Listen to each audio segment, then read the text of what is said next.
शांति।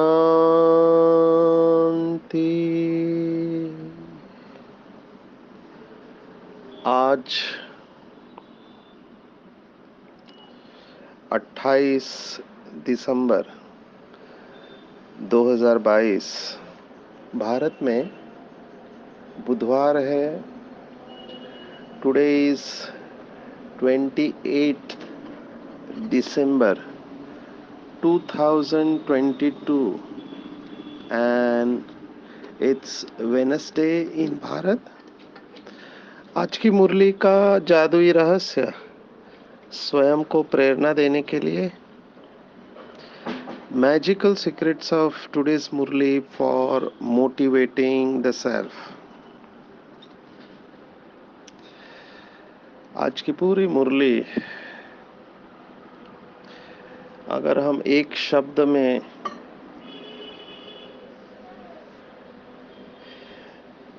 Summarise करें तो वो शब्द है जीना और मरना। जीना और मरना।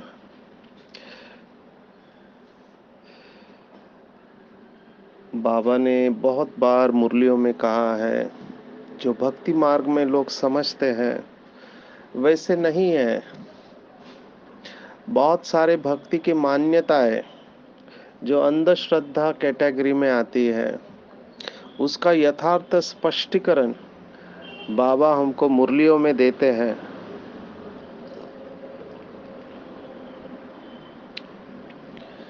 जीना और मरना, इसके ऊपर मुझे एक कहानी याद आई। बाबा ने एक मुरली में कहा था कि जो आप लोग मुझे कहते हो कि भगवान ने ऐसी दुनिया क्यों बनाई जिसमें कुछ लोग दुखी है, कुछ लोग सुखी है, इतनी विषमता क्यों है? तो बाबा ने ये जवाब दिया बच्चों को कि बच्चे, मैंने ऐसी दुनिया नहीं बनाई, ये दुनिया रावण ने बनाई है। मैंने तो तुमको अच्छी दुनिया में भेजा था। भारत के शोमैन जिसको कहते हैं राज कपूर, उनको जब प्यार में धोखा मिला, उनकी कहानी आप सब जानते होंगे कि कैसे नरगिस ने फिल्म के सेट पर आग लगी थी तो राज कपूर साहब को फोन किया था और उन्होंने कहा ऐसी आग तो लगती रहती है। और जब सुनील दत्त ने उनको आग में से बचाया था तब उन्होंने अपना डिसीजन बदल के सुनील दत्त से शादी की थी। ऐसे कहानी सुनाते हैं, मुझे इसका सच पता नहीं है, लेकिन उसके बाद उन्होंने अपने आप के ऊपर ऐसी मूवीज बनाई जिसमें वो भगवान से बार बार यही सवाल पूछते हैं, काहे को दुनिया बनाई रे? दुनिया बनाने वाले क्या तेरे मन में समाए? और उन्हीं का एक गीत है कि जीना यहाँ मरना यहाँ, इसके सिवा जाना कहाँ। तो कई लोग समझते हैं कि मरने के बाद हम स्वर्ग जाएंगे और स्वर्ग कहीं ऊपर आकाश में है। तो बाबा ने ये स्पष्ट कर दिया कि पूरा खेल जो है 5000 साल का, वो इस पृथ्वी के ऊपर ही चलता है। जब इस पृथ्वी पर सभी मनुष्य आत्माएं संपूर्ण पवित्र रहते हैं तब उसी को सतयुग कहा जाता है, और जब सभी मनुष्य आत्माएं पतित होती है तब उसको कलयुग कहा जाता है। तो बाबा हमारे भक्ति मार्ग में जो भी कहानियां हैं उसका यथार्थ अर्थ बता रहा है। आप सोचो, जब लोगों को पता चलेगा कि स्वयं भगवान इस धरती पर आ चुका है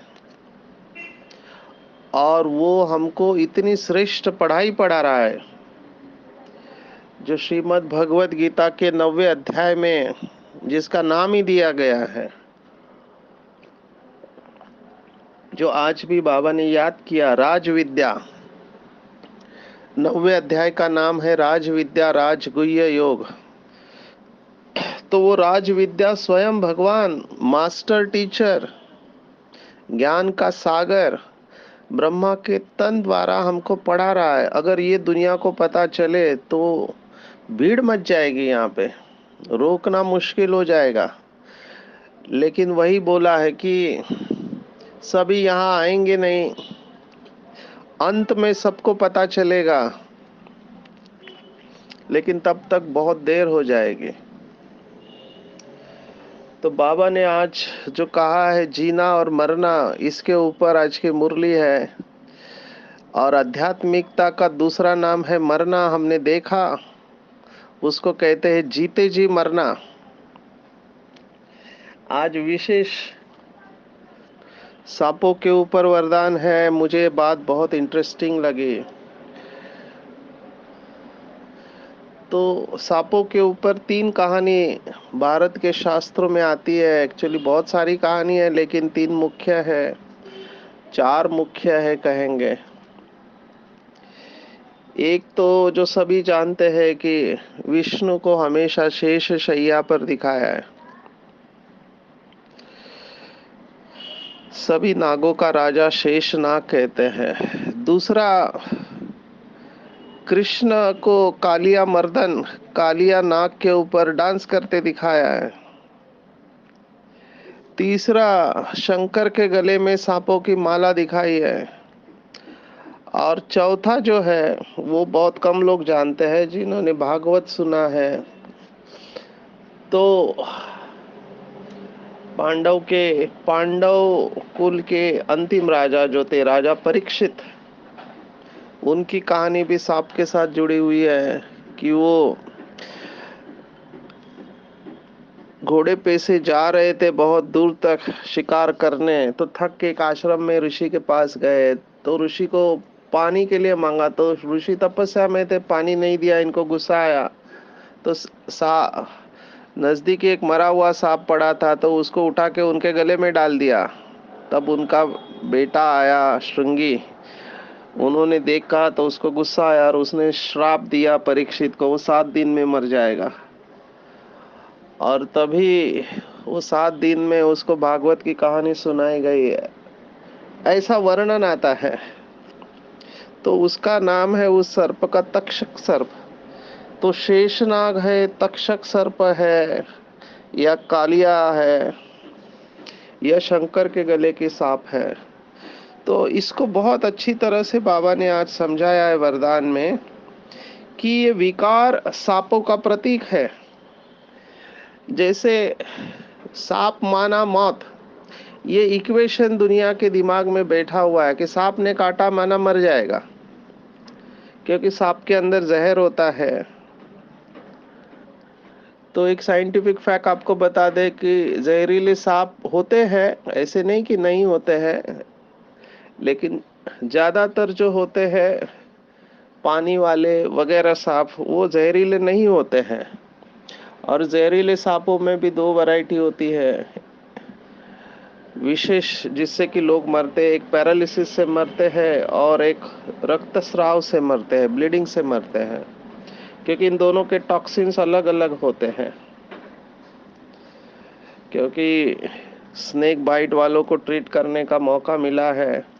मधुबन में सांप काटने वाले पेशेंट आते थे, अभी भी वो भाई जिंदा है। ओम शांति भवन में उसने सांप के छोटे पिल्ले को उठा लिया, तो उल्टा होके उस पिल्ले ने उसके हाथ को काट लिया, तो ये डर गया। हॉस्पिटल में आते आते उसका हाथ सूज गया था। तो हम ऐसे समय पर पेशेंट का ब्लीडिंग टाइम, क्लॉटिंग टाइम वगैरह चेक करते हैं, कहीं उसको ब्लीडिंग तो नहीं हो रहा है। उसके सांस के ऊपर राह देखते हैं कि कहीं ये सांस इसका बंद तो नहीं हो रहा है। तो उस हिसाब से हम उसको ऑब्जर्वेशन में रखा था। मुझे आज भी याद है, उसके हाथ पे ही मैंने एएसवी माना एंटी स्नेक वेनम का इंजेक्शन दिया था। तो हमने ऐसे काफी पेशेंट को ट्रीट किया है स्नेक बाइट वाले। तो सांप माना जहर और जहर माना मृत्यु, और बाबा ने सांप कहा है विकार को, इसलिए बाबा काम विकार को विष कहता है। काम विकार माना विष, और ये विष जैसे आत्मा की शक्ति को खत्म कर देता है। ये विकार आत्माओं की शक्ति को खत्म कर दिया है। लेकिन बाबा ने कहा योगी तपस्वी आत्माओं के लिए ये सांप गले की माला बन जाते हैं, माना ये विकार ही उनके गले की माला बन जाते हैं। आपकी जानकारी के लिए बता दूं, आज भी इस पृथ्वी पर ऐसे लोग हैं जो सांपों की पूजा करते हैं। ऐसी विद्या उनके पास है कि वो अपनी शक्ति से फूल की माला को सांप में कन्वर्ट कर सकते हैं। इसके बहुत सारे किस्से मुझे पता है। महाराष्ट्र में पुणे में एक योगी होके गए, वो डॉक्टर थे, उनका नाम था डॉक्टर वर्तक। उन्होंने आश्रम भी खोला है। वो सूक्ष्म शरीर से यात्रा करते थे, गृहस्थी थे, और मंगल पर जाकर उन्होंने अपने सूक्ष्म शरीर से जो भी ऑब्जर्वेशन किया, निरीक्षण किया, वो बताया, जो फिर नासा ने उसको अप्रूवल दिया कि ये बात ठीक है, जबकि उस समय वो पता नहीं था। ऐसे योगी थे। उन्होंने अपने कहानी में बताया है कि एक स्टेज के प्रोग्राम में उनका सत्कार था, तो दूसरे योगी आए थे। उन्होंने फूल की माला थी, उसको सांप में कन्वर्ट करके उनके गले में डाला। उनको लगा ये डर जाएंगे, ये बिल्कुल नहीं डरे। जबकि सांप उनके गले में डाला गया था, बिल्कुल निश्चिंत होके बैठे थे। ऐसे ही बहुत सारे किस्से हैं जो आज का इंसान इसके ऊपर विश्वास नहीं करेगा, क्योंकि ये सब किस्से, ये सब लोग सबके सामने होते नहीं है। मेरे पास ऐसे संपर्क में लोग हैं, लेकिन मैं इसमें नहीं जा रहा हूं। मैं ये कह रहा हूं कि हमको इसका आध्यात्मिक अर्थ लेना है। विद्या तीन प्रकार की होती है। बाबा ने हमेशा हमको राजसी और तामसी साधनाओं से दूर रहने को कहा हुआ है, क्योंकि राजसी और तामसी साधनाओं से मनुष्य का पतन होता है। इसलिए आप देखेंगे बाबा के बच्चे जो बहुत साल से साधना कर रहे हैं, लेकिन वो इसमें जाते नहीं है। ना हमको जाना चाहिए, क्योंकि ये सिद्धियां आकर्षित करती है बहुत सारे लोगों को, और उसमें उनका पतन हो जाता है। इसको साइड सीन कहा है, इवन शास्त्रों में भी इसको साइड सीन कहा हुआ है। स्वामी विवेकानंद ऐसे लोगों से मिले थे अपने, तो वो इनको ज्यादा महत्व नहीं देते थे। इवन एक कहानी आती है रामकृष्ण परमहंस, इनके जीवन की, कि वो एक योगी से मिलते हैं। तो योगी कहता है कि मैं ये नदी से पैदल जा सकता हूँ, मुझे नाव की जरूरत नहीं। बोला कितना साल लगा? बोला 25 साल मैंने साधना की कि मैं पानी के ऊपर चल के जा सकता हूँ। तब रामकृष्ण परमहंस कहते हैं कि तुम्हारी साधना पाई पैसे की है, क्योंकि पाई पैसे में मैं नाव के द्वारा यहाँ से वहां जा सकता हूँ। तुमने अपने जीवन के 25 साल वेस्ट कर दिए। अभी इसके पीछे का भाव ये समझना चाहिए कि इन सिद्धियों में हमको नहीं जाना चाहिए। और बाबा ने जो बात कही है वो अल्टीमेट है। इसलिए बाबा की बात ज्यादातर इंटेलेक्चुअल्स जो बुद्धिजीवी है उनको अपील करती है, हमारे जैसे, कि बाबा पूरा साइंस बता रहा है। कौन सा साइंस बता रहा है?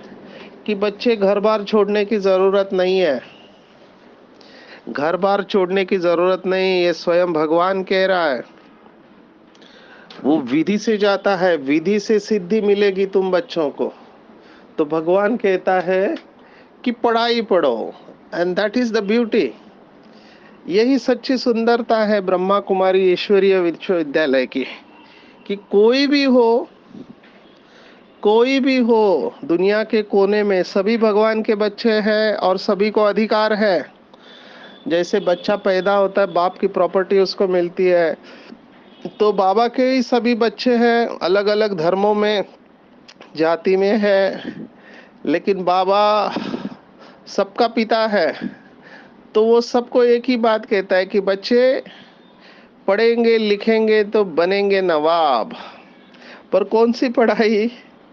बाबा लौकिक पढ़ाई नहीं कह रहा है, बाबा कह रहा है ये ईश्वरीय पढ़ाई। लौकिक पढ़ाई का गारंटी नहीं है। और वो पढ़ाई अगले जन्म में साथ में नहीं जाती है। पर ये जो ईश्वरीय पढ़ाई है, अगर इसको हम अच्छी तरह से पढ़ेंगे तो आप देखो हमारे सामने कितने एग्जाम्पल है। मैं आपको बहुत सारे चमत्कार सुना सकता हूँ बाबा के बच्चों के। हमारे विक्रोली में एक माता थी जहाँ हम रहते मुंबई में। अभी उसको कुछ नहीं आता था लिखना वगैरह, लेकिन उसका दिल बहुत था कि बाबा की मुरली मैं लिखूं। तो बाबा के सामने बोलती थी, बाबा मुझे सिखाओ, मेरे को कुछ नहीं आता, ये सब लिखते हैं मुरली, मुझे भी लिखना है। तो धीरे धीरे करके वो देख देख के एक एक शब्द लिखने लगी। उसको बहुत टाइम लिखता लगता था, लेकिन लिखती थी। आज पूरी मुरली लिखती है। वो कहते हैं मुझे ही नहीं पता कैसे हुआ ये। ऐसे ही आपने गुजरात के गांधीनगर कैपिटल में कैलाश दीदी करके बहुत सीनियर आत्मा है, वो भी जंगल से आई हुई, उनको कुछ नहीं आता था, पर जीवन बाबा को सौंप दिया था। तो एक दिन किसी ने कहा कि आप मुरली पढ़ो करके, रोने लगी क्योंकि उसको पढ़ना लिखना कुछ नहीं आता था। तो बाबा के कमरे में गई। तो बाबा ने कहा कोई बात नहीं बच्ची, तुम 2 बजे उठ के मेरे कमरे में आओ, मैं तुम्हें सिखाऊंगा। तो 2 बजे उठ के तो बाबा इसको खींच लेते थे बुद्धि। बाबा ने उसको वतन में हिंदी सिखाया, लिखना पढ़ना। आज वो बहुत बड़े सेंटर के निमित्त है। सभी मिनिस्टर्स उसके पास आशीर्वाद लेने को आते हैं। ऐसी कितनी सारी कहानियां हैं। तो यही कमाल है भगवान का। जिसको पढ़ने का दिल है वो कैसे भी पढ़ सकता है। हमारी दादी जान की देखो, दुनिया के हिसाब से उस समय की तीसरी कक्षा, लेकिन आज यूनिवर्सिटी ने उनको पीएचडी ऑनररी दिया। और विश्व में कितने सारे सेंटर खोले, जबकि अंग्रेजी नहीं आता है। और विदेशों में इतने सेंटर खुले, किस आधार पर? ईश्वरीय पढ़ाई को अच्छी तरह से धारण किया। और यही आज का प्रश्न है मुरली का। बाबा ने कहा कि इस रूहानी गवर्नमेंट में या इस ब्रह्मा कुमारी विश्वविद्यालय में इजाफा या सबसे ज्यादा सैलरी किसको मिलता है? तो बाबा ने जवाब दिया, जो बहुतों को आप समान बनाने की मेहनत करते हैं, सर्विस का सबूत निकालते हैं, उन्हें बहुत बड़ा इजाफा मिलता है। वो भविष्य 21 जन्मों के लिए उच्च पद के अधिकारी बनते। सबको खुला निमंत्रण है। मुझे तो बहुत वंडर लगता है, बाबा ने आज तक रिजल्ट आउट नहीं किया, केवल पहले 2 नंबर आउट किए हैं, मम्मा और बाबा। बाकी सभी नंबर खाली है, क्राइटेरिया क्लियर है, कोई भी नंबर ले सकता है। जब भगवान कहता है कि 7 दिन वाला 30 साल वाले से आगे जाएगा, बहुत इंस्पिरेशनल है, बहुत प्रेरणा देने वाला है। लेकिन उतनी मेहनत भी करनी पड़ेगी। और वहां पे आता है स्पिरिचुअलिटी का ये अर्थ, मरना। मरने के लिए तैयार होना चाहिए। और जो इतनी मेहनत करता है, मरने के लिए तैयार होता है, वही बाबा के बच्चे नंबर ले लेते हैं। और वो कैसे करना है, तो उसका सॉल्यूशन है आज का वरदान। तो विकार को बाबा ने कहा गले की माला बना दो। तो कैसे गले की माला? इसका भाव क्या है कि सांप को गले की माला बना दे, माना क्या? तो बाबा ने कहा था मुरली में, आप सबने सुना भी होगा, कि ये योग विद्या है, इसको कहते हैं ऊर्जा का ऊर्ध्वीकरण।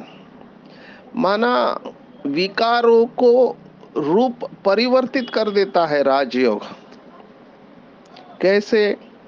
तो बाबा ने एक मुरली में कहा था कि जैसे आत्मा अविनाशी है, वैसे आत्मा की ऊर्जा भी अविनाशी है। आत्मा कभी मरती नहीं। आज की पूरी मुरली दूसरा अध्याय सांख्य योग के बारे में है। 20वां श्लोक है, अजो नित्यम शाश्वतो अयम पुरानो न हन्यते हन्यमाने शरीरे। आज कहा है कि सब मरे पड़े हैं, कब्र दाखिल ये शब्द आज की मुरली में आया हुआ है। तो शरीर मरता है, आत्मा नहीं मरती। लेकिन आत्मा के संस्कारों को हम परिवर्तित कर सकते हैं। तो जैसे ही हमारा योग बढ़ता जाएगा, योग में एकाग्र होते जाएंगे। बाबा की याद में हम अशरीरी होकर बैठेंगे परम धाम में। जो 5 प्रकार की मुक्ति की स्टेज बताई थी परसों संडे की मुरली में, सालोक्य, सारष्टि, सारूप्य, सामीप्य और सायुज्य, ये 5 स्टेज हम परम धाम में अनुभव करते हैं। तो क्या होता है कि हमारे अंदर ये जो विकार है इसका रूप बदल जाएगा। ये जो काम विकार सबको परेशान करता है, जिसके बारे में इतनी सारी कहानियां हैं, तो बाबा ने कहा ये काम विकार शुभ कामना में परिवर्तित हो जाएगा। शुभ कामना, क्रोध है, कई लोगों के अंदर क्रोध होता है, क्रोध को अग्नि कहा है। तो बाबा ने कहा क्रोधाग्नि योग अग्नि में परिवर्तित हो जाएगी। देखो, दिस इज व्हाट सांप को माला बनाना है। तीसरा है लोभ। लोभ माना चाहिए चाहिए चाहिए, जिसके अंदर होता है ये भी चाहिए वो भी चाहिए, हर चीज चाहिए, संग्रह करने की वृत्ति होती है। तो जिन्होंने योग शास्त्र पढ़ा है पतंजलि का, वो जानते हैं। इवन जैन दर्शन में भी बताया, बहुत सारे योगियों के बारे में कहते हैं अपरिग्रह, माना अपने पास चीजों को इकट्ठा नहीं करना है, ये लोभ का लक्षण है। इसलिए इवन सन्यासियों को ये डायरेक्शन है जो परिव्राजक होते हैं। मुझे कई लोग परिव्राजक कहते हैं क्योंकि वो घूमते रहते हैं, कंटिन्यूस घूमते रहते हैं। उनको कहा गया है कि एक स्थान पर 2 दिन से ज्यादा रुकना नहीं है। क्यों भैया, क्या होगा? रुकेंगे तो आसक्ति और लगाव उत्पन्न हो जाता है। इसलिए जो सन्यासी होते हैं कहीं पर भी अटैचमेंट नहीं हो, इसलिए रुकते नहीं है ज्यादा समय तक। मैंने तो देखा है क्लासेस में बैठने की कुर्सी के साथ भी अटैचमेंट हो जाते हैं। मेरी कुर्सी है, इधर मैं ही बैठूंगा और कोई नहीं बैठेंगे। कई लोग तो नाम लिख देते हैं अपनी कुर्सी के ऊपर। एज अ रिस्पेक्ट रिगार्ड हम कुर्सी पर नहीं बैठते हैं तो बात अलग है, लेकिन क्लास में तो सबको चांस मिलना चाहिए। लेकिन कई लोग अपने कुर्सी के साथ भी अटैच हो जाते हैं, इसलिए स्थान से अटैचमेंट हो जाता है। बाबा ने तो एक बार ये प्रयोग करके देखा था, क्योंकि बाबा ने देखा कि बाबा के बच्चों में भी ये मेरापन आ गया है। ये सभी सेंटर बाबा ने निमित्त बना के रखा है, लेकिन जब निमित्त आत्माओं में अपनापन आया तो बाबा ने एक बार ये प्रयोग किया था कि सभी टीचर्स को ट्रांसफर किया था, नए स्थान पर जाओ, क्योंकि बाबा ने आपको रखा है, बाबा जहां रखे वहां जाने को तैयार होना चाहिए। ये सब क्यों किया? ताकि हमारा अटैचमेंट खत्म हो जाए। तो लोभ को अनासक्त वृत्ति में चाहिए चाहिए समाप्त। मुझे कुछ नहीं चाहिए, मेरा कुछ भी नहीं है, मैं निमित्त मात्र इस शरीर में हूं। महाराष्ट्र में जो संतों ने कहा तुका उरलो उपकारा पुरता, माना जगत गुरु संत तुकाराम महाराज कहते अभी केवल परोपकार के लिए जन्म बचा है। तो जब आत्मा अंदर से भरपूर हो जाते है, चाहिए चाहिए समाप्त हो जाता है, समाप्त हो जाता है। चाहिए चाहिए थोड़े से चीजों में संतुष्ट हो जाती है, मिले तो भी अच्छा, नहीं मिले तो भी अच्छा, क्योंकि वो जीवन मुक्त अवस्था में रहते हैं। किसी ने मुक्ति की व्याख्या बताई, देखो लौकिक में भी लोगों ने इसको शब्दों में पकड़ा है अच्छी तरह से। मुक्ति किसे कहते हैं? न कुछ पाने की चाह, न कुछ खोने का डर। ना कुछ पाने की चाह, ना कुछ खोने का डर, माना डर समाप्त हो जाता है, चाहना समाप्त हो जाती, लेकिन ये बहुत ऊंची अवस्था है। चौथा है मोह। मोह होता है कई लोगों को, देहदारियों में मोह होता है, पति का पत्नी में, पत्नी का पति में, पति पत्नी का बच्चों में, बच्चों का माँ बाप में, टीचर का स्टूडेंट में, किसी ना किसी से मोह तो होता ही है। इसलिए सतयुग में जो राजाएं हैं उनको कहा मोह जीत परिवार, उन्होंने मोह को जीत लिया है। सतयुग में रोते नहीं है मरने के बाद में। आज भी ऐसे आदिवासी इलाके हैं जहाँ मरने के बाद रोने के बजाय सेलिब्रेट करते हैं, आज भी है। अफ्रीका में ऐसे है, रोते नहीं है, सेलिब्रेट करते हैं। और वहां पर कहते हैं बॉन वॉयज, आपकी अगली यात्रा शुभ हो, क्योंकि वहां पे मान्यता है कि आत्मा आगे की यात्रा पर गए तो नष्ट मोहा रहते हैं। तो हमको नष्ट मोहा बनना है। अर्जुन के दुख का कारण मोह बताया, तो ये है मोह का परिवर्तन परमात्म प्यार। परमात्म प्यार में अपने आप को इतना भरपूर कर दे कि हमारा मोह समाप्त हो जाए। जो कल अभ्यास बताया, आत्मिक दृष्टि से मोह समाप्त हो जाता है। जब हम हर एक को आत्मिक दृष्टि से देखते हैं, तब हमको पता चलता है कि ये इंडिविजुअल जर्नी है, हर एक की अपनी यात्रा है। भले एक घर में रह रहे पति पत्नी बच्चे, लेकिन हर एक की अपनी यात्रा है। वो हर एक आत्मा अपना कर्म लेकर आई हुई है, अपने भाग्य का खाते हैं। हम सब निमित्त बनते हैं और अहंकार बदल के सेल्फ रिस्पेक्ट या स्वमान में ट्रांसफर हो जाता है। तो ये है योग से परिवर्तन। ये सब ऑटोमेटिकली होता है अगर हमारा योग अच्छा है तो अशरीरी तपस्वी स्वरूप माना शंकर। और एक आगे की स्टेज आती है, बाबा ने कहा जैसे कृष्ण ने कालिया, जिसके बारे में ऐसा वर्णन है कि उसके फुटकार से, उसके मुंह से जो ज्वाला निकलते उससे आजू बाजू के पेड़ भी भस्म हो जाते थे, ऐसा जहरीला उसके ऊपर डांस कर रहा है। ये कृष्ण की बहुत सुंदर अवस्था है। माना कृष्ण जैसे आत्माओं की अवस्था है कि विकार भी डांस करने लग गए विकार के ऊपर। माना इस आत्मा ने अपनी पूरी एनर्जी को, पूरी ऊर्जा को, निगेटिव ऊर्जा को डांस में कन्वर्ट कर दिया, जिसको महाराष्ट्र में कहते हैं आनंदा से डोही आनंद तरंग। बस आनंद में डांस कर रहे हैं। या विष्णु को जो दिखा है शेष शैया, माना सांपों को ही शैया बना दी और वही छत्र छाया बन गए, वही आशीर्वाद दे रहे हैं। सोचो कितनी सुंदर अवस्था। विष्णु का जो चित्र है आंखों के सामने ला, वो लेटा हुआ है सांपों के ऊपर और आंखें बंद करके मुस्कुरा रहा है। तो ये हम सबका यादगार है। बाबा के बच्चे जो पुरानी पतित दुनिया में रहते हुए, विकारी लोगों के बीच में रहते हुए, उसको शैया बना के ज्ञान का मंथन करके खुशी में है। कितनी सुंदर अवस्था है। ऐसे लोगों को तपस्वी आत्माएं कहा गया है। तो बाबा की ये पढ़ाई का बहुत कदर करना चाहिए। आज भी कोई बाबा का बच्चा आया तो नंबर 1 जा सकता है अगर अटेंशन रखे, हर वक्त निरंतर बाबा की याद में रहे। और पढ़ाई माना मुरली, मुरली को बहुत अच्छी तरह से समझना है। ज्ञान बल और योग बल जमा करना है, बहुत कदर रखना है।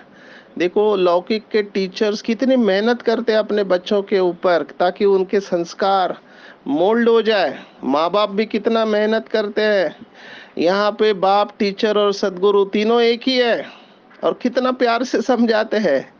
मैं बहुत टीचर्स का सेशन लेता हूँ, बेचारे कहते कि ये बच्चों को सुधारना बहुत मुश्किल है। कई माताएं मेरे पास कहते कि मेरे बच्चे ने नाक में दम करके रखा है। तो बहुत गुस्सा आता है, लेकिन आजकल कायदा ऐसा है कि मार नहीं सकते, प्यार से ही समझाना है। और ये देखो यहाँ पर भगवान 86 साल हो गए, इतने गलतियां कर रहे बच्चे, लेकिन बाबा का पहला शब्द है मीठे बच्चे, प्यारे बच्चे, मैं तुम्हारे साथ हूँ, तुम निश्चिंत रहो, माया तुम्हें कुछ नहीं कर सकती। तो ऐसे हमको भी बाप समान रहम दिल बनना है। कभी भी कड़वे बोल नहीं बोलने हैं। देवताएं कभी किसी को श्राप नहीं देती है। अगर हमारे मुख से कड़वे बोल निकलते तो समझने का मैं देवता नहीं बनी हूं अभी तक। सदा मीठा बोलना है, औरों को आप समान बनाना है।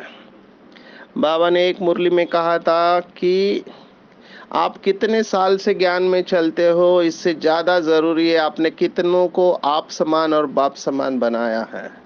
अगर कोई बाबा का बच्चा केवल 5 या 10 साल ज्ञान में चल रहा है, लेकिन उसने 25 आत्माओं को आप समान बनाया, और कोई 25 वाला है उसने 20 आत्माओं को बनाया 25 साल में, तो वो 5-10 साल वाला 25 साल वाले से आगे है।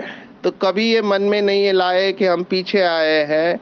पीछे आकर भी हम लास्ट सो फास्ट और फास्ट सो फर्स्ट जा सकते हैं, लेकिन कंडीशन एक ही है, बहुतों को आप समान बनाए, पढ़ाई का कदर करना है और सांपों को अपने गले की माला बनाना है। वही सच्चे तपस्वी पुराने संस्कार और संसार को परिवर्तन करके बाप को अपना संसार बना लेते हैं, और ऐसे बच्चे विश्व की स्टेज पर प्रत्यक्ष हो जाते हैं।